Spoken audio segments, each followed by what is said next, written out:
getting like over 100 submissions from all over the world, and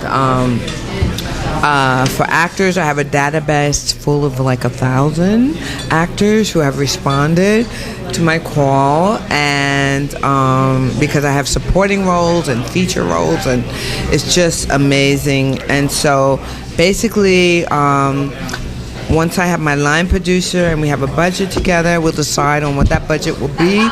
And then the director that I choose, we will try and shoot something, a nice juicy teaser to make people want to donate, or investors want to invest, and people who want to buy a featured role. And I also have a new play. So then they're going to be like an investor at the same time as an actor. As far as well, when you say buy, when I say buy, I mean the perks. You offer different perks. So for your donation, besides getting a tax credit, you'll get a perk, and your perk could be anything from a signed poster to a featured role with lines, or featured role without lines, the guarantee that you are seen on camera. You know, those are things I'm considering. There's a myriad of things that can be offered as perks. But I have a new play that I just completed called The Grinder. It is part of a trilogy of women you thought you knew, because there's a lot of perceptions about women. The Grinder deals with an aging exotic stripper. Play number 2 will deal with, it's called Silk Stockings in the Bible, dealing with a church lady with a past. And the last insert will be about the wild child, who is, people don't take her seriously because she's a party animal, she's all over the place, but she's indeed a Renaissance woman, and people just, so it's, that's what we have coming up. The reading should be coming up this early spring, late spring or summer for The Grinder. That is completed. And how long does it take you to write? Oh my God. When I think about when I first wrote A Wound in Time, which initially was like 20-something years ago, with my little word processor, and I think about it now with my nice software, you can't compare. I wrote Blood Makes the Red River Flow while I was in a play, actually acting. It took about 2 months. Only 2 months? With the software and with, Now, do you have software that converts prose into play? Yes, it can convert screenplay. It can convert into. What is the name of your software? CeltX, CeltX.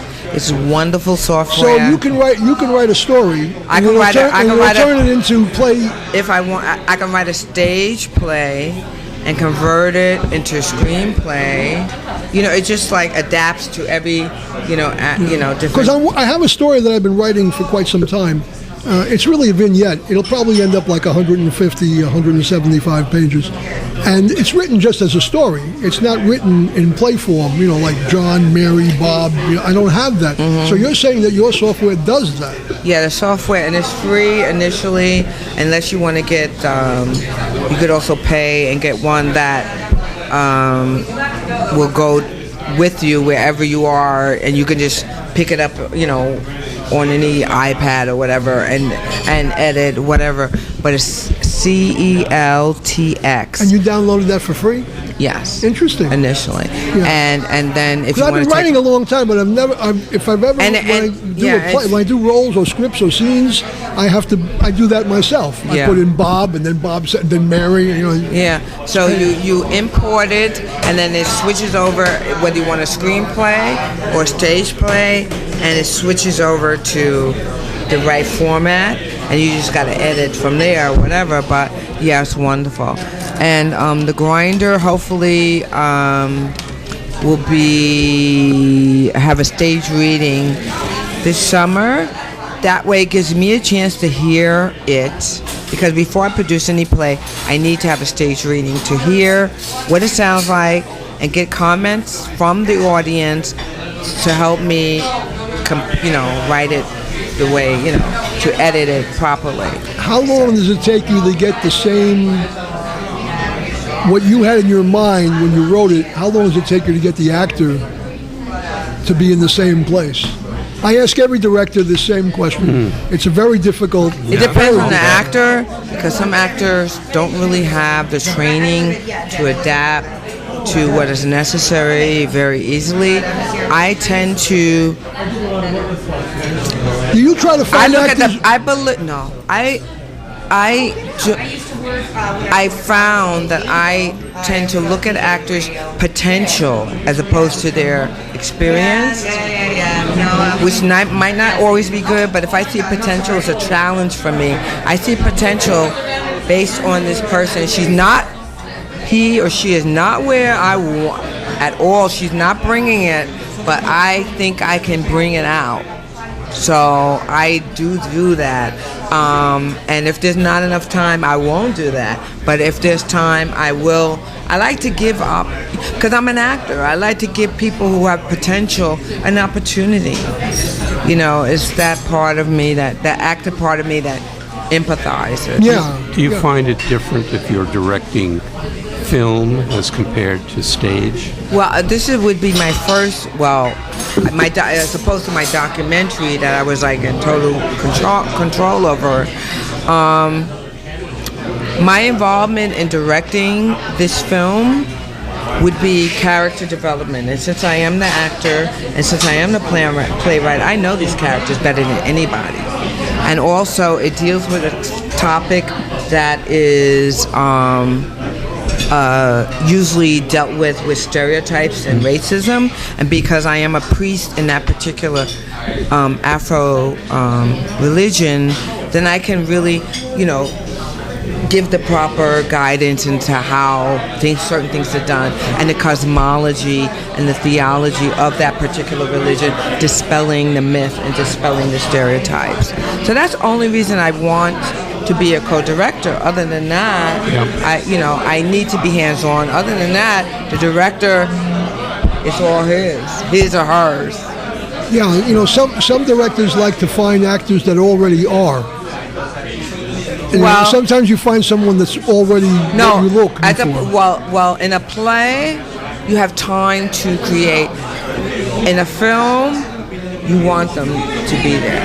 Yeah, that's different because you don't have the same time, and it's not. And the cost of a production company. You don't need as much from them in a film. It's not about. Because the film is all about the editing. I really find that editing really makes the film. So it's all about pretend. It's all about bullshit, personally. And a theater, you can't bullshit. You cannot play.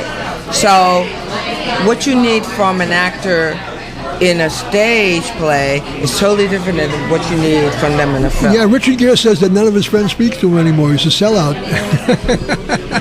At about $10 million a picture, he's a sellout. This is the A.C. Lowe Show, and like always, we run out of time. We're broadcasting you live from Umberto's Clam House at 132 Mulberry Street in the heart of Little Italy.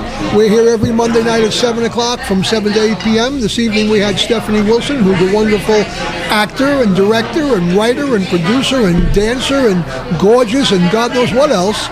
And, I haven't worked with her yet, but I have a feeling that someday, somewhere, someplace where our paths will cross, and maybe we'll produce something. We have with us Hal Spieman tonight, who has written the book Suddenly Solo, When You Become a Widow or a Widower or a Divorced Man, but it's also something for women to read as well. We want to thank you, for the Hal, mature man that needs some help and guidance. And if you stay tuned to this station, and I know you will, especially people in the Aleutian Islands, I don't know how to repay you for your commitment to this Aleutian network. Islands. The Aleutian Islands. Wow. Well, there's not a lot to do up there, I understand, and so they watch us Just here. Pick your toes and watch it. But we will be here. Just stay tuned for the John Anello Show immediately followed. I think it's called Johnny Mandolin or something with Johnny. But it's here on the City World Radio Network, and you're not going to go wrong. It's a ball. Please listen. Don't forget to tune in next week at 7 p.m. for the Bill Russo Show on the City World Radio Network. This is WWW City World Radio. I'm A.C. Lowe saying to the world, thank you